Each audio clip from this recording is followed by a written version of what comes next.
Before landing my first data science job, I literally applied to over 300 roles. Now, after nearly 3 years working in the field and conducting many interviews, it's fair to say that I've learned a thing or two about best practices and how to pass data science interviews. So in this video, I want to go over my main tips and advice I can give someone to better increase their chances of getting through that interview stage.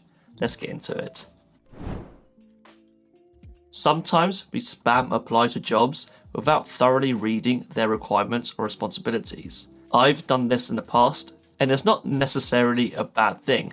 It's just you're trying to get your foot in the door. However, if you are offered an interview at a company, you must thoroughly review the responsibilities and requirements section. For responsibilities, the first thing you should check is that do you actually want to do this job? I have said in previous videos that data science is quite an ambiguous term. A data scientist at one company may be doing a completely different job to a data scientist in another company. So make sure you check that all the responsibilities are in line with what you expect out of a data scientist job. For the requirements section, it's really important just to check that you do meet most of the requirements. Chances are, if you're offered an interview, you probably already do, but it's always worth to double check to make sure you're not caught off guard in the interview. You likely don't have every single technical skill listed on the job description, and that's fine. Job descriptions normally overstate what they want, and normally what they list is the ideal perfect candidate, which never really exists. However, do consider the skills and competencies that you don't have, and make sure you're kind of willing to upskill them on the job or in your spare time if you do land that specific data science role.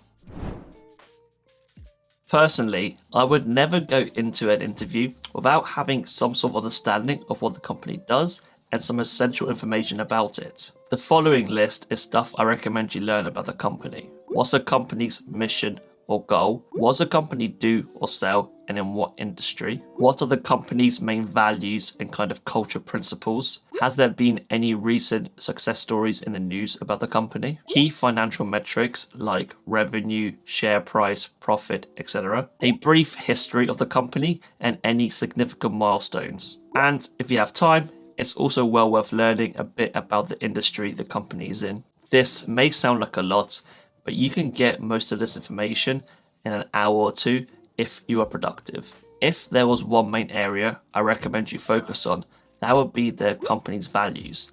During the interview, the interviewer is not just assessing your technical skills and past experiences. They're also trying to judge whether you'd be a right culture fit for the company.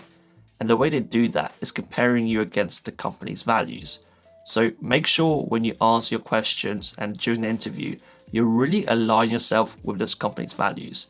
This will really increase your chances of landing the interview and also show that you will fit culturally correctly into this corporation.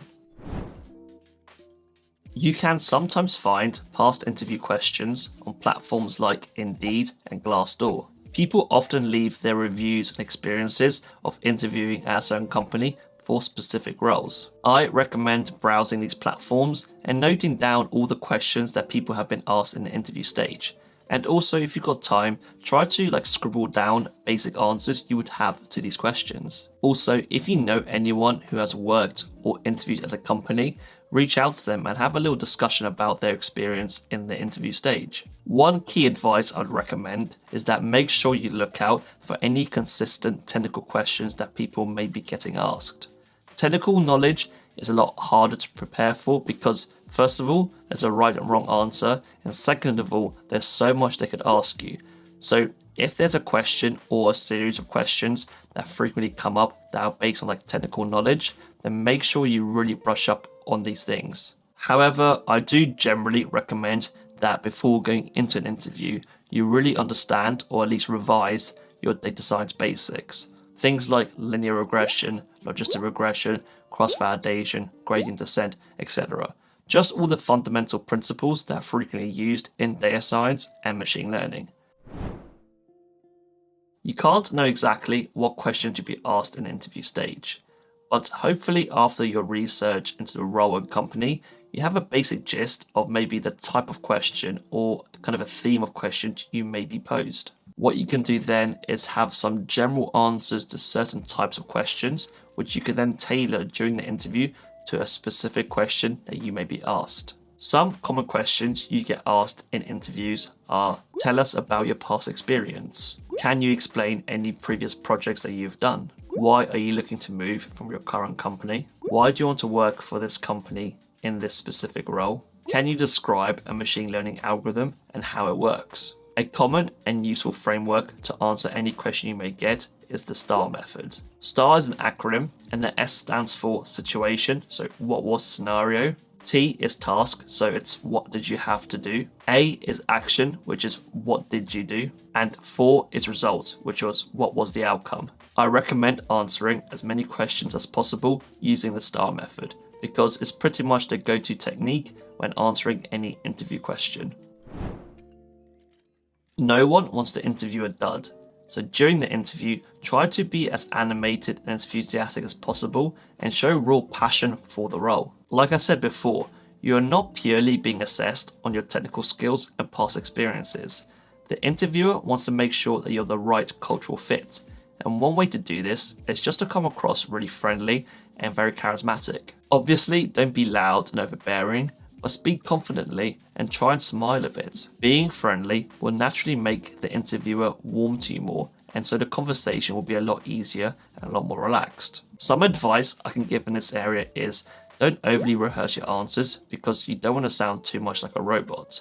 Try and smile quite consistently throughout the interview, but obviously don't just sit there with a massive grin on your face the whole time. Whether you're being interviewed online or in person, frequently look at the interviewer. Don't speak in a completely monotone voice. Have some inflection and variety of how you convey your language. Use hand gestures when explaining your ideas, but don't do it too much. I appreciate all of these things can be quite challenging because it's all about finding that middle ground where you're doing something enough but not too much.